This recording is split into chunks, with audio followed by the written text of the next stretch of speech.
নয়তো দুনিয়াতেও বরবাদ করে দিবে, আখিরাতেও বরবাদ করে দিবে।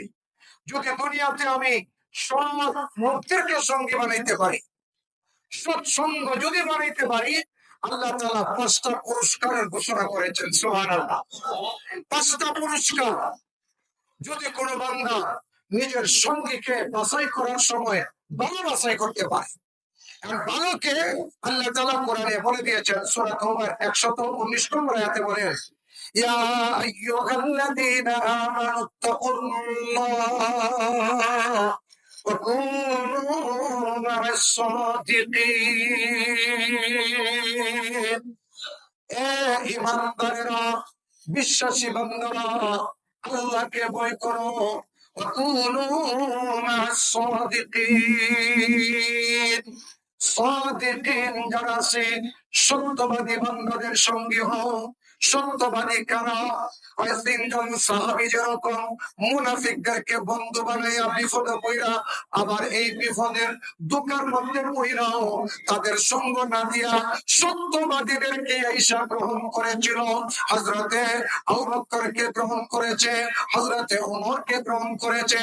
আশরায়ে মুবাশশিরা যারা আছে, তাদেরকে সঙ্গী বানানোর কারণে আল্লাহ তাআলা জমিনের মধ্যে তাদের তওবা কবুলের ঘোষণা এবং আল্লাহ তাআলা তোদের শিশুর মতো মাফ করে দেওয়ার ঘোষণা দিয়েছেন। সত্যবাদীদের সঙ্গে হলে আল্লাহ তাআলা তেমনি ভাবে বান্দাকে তার জীবনের চলার পথের জীবন ডায়েরির সমস্ত গুনাহ মাফ কইরা আল্লাহ তাআলা সাদিকিনদের সঙ্গেই জান্নাত দান করবে। সত্যবাদী কারা?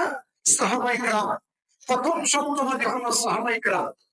এর মধ্যে হযরতে আবু বকর সিদ্দিক, আশরায়ে মুবাশশিরা, 10জন সাহাবী যাদেরকে আল্লাহ রাসূল জমিনের মধ্যে বলেছিলেন আবু বকর জান্নাতি, হযরতে ওমর জান্নাতি, হযরতে উসমান জান্নাতি, হযরতে আলী জান্নাতি, হযরত আবু উবাইদা তুল জাররাহ জান্নাতি, হযরতে সাঈদ জান্নাতি, হযরতে সাদ ইবনে আবি ওয়াক্কাস জান্নাতি।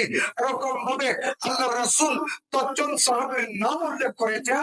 এই 10জন সাহাবীর মতো যদি কোনো সঙ্গী পাওয়া যায়, এরকম সঙ্গে যদি বানানো যায় জমিনের মধ্যে, তাহলে 5টা পুরস্কার আল্লাহ তাআলা জমিন এবং আখিরাতে বান্দাকে দান করবেন। সুবহানাল্লাহ। ওয়া আখিরু দাওয়ানা আলহামদুলিল্লাহ।